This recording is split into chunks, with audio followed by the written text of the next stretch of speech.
कहते हैं संसार एक कड़ुआ वृक्ष है।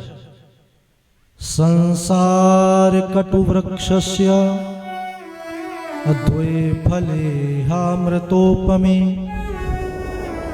सुभाषित रसा स्वादा संगति सुजने जने।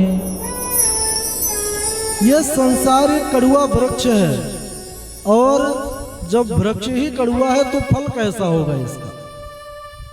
तो कहते हैं कि दो फल हैं जो सेवन करने योग्य हैं।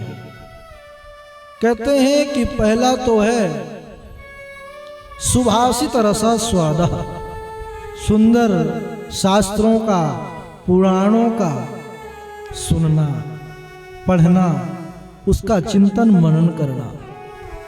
और दूसरा है संगति सुजने जने, हमारा संग जो हो, हमारी संगति कैसी है। कहते हैं कि संगति हो हमारी अच्छी, सु यानी सुंदर, जन यानी लोग। सुंदर लोगों से जब हम व्यवहार रखेंगे तो हमारा जीवन सुंदरतामय हो जाएगा। जीवन में संग का बहुत बड़ा महत्व है। जीवन की दिशा और दशा दोनों बदलने वाला है संगत।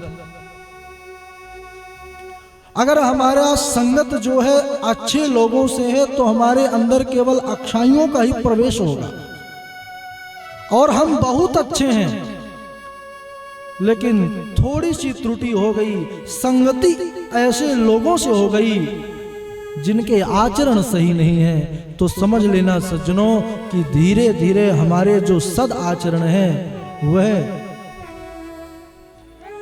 समाप्त हो जाएंगे और हम भी उसी के तरह जो है नष्ट भ्रष्ट हो जाएंगे। कभी कहते हैं संगत से गुण आते हैं, संगत से गुण जात, लोहा लगा जहाज से संगत से उतरात।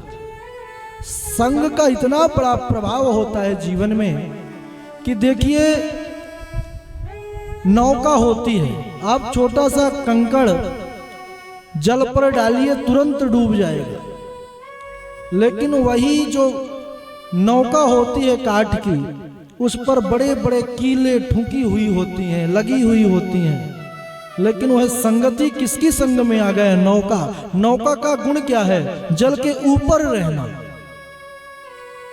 तो उसका संग किया तो वह भी जो है उसके संग से उतरा रहा है जहाज के समान। तो ऐसे ही हम सबको यह कथा हमको यही बतलाती है कि जीवन में हमारी दिशा और दशा उत्तम होना चाहिए। देव दुर्लभ कथा, जिस कथा को हम और आप सब बैठ करके श्रवण कर रहे हैं, यह कथा बड़ी अद्भुत है। इस कथा का चिंतन महापुरुष लोग सदैव करते रहते हैं। यह कथा भक्ति ज्ञान वैराग्य का वर्धन करने वाला है।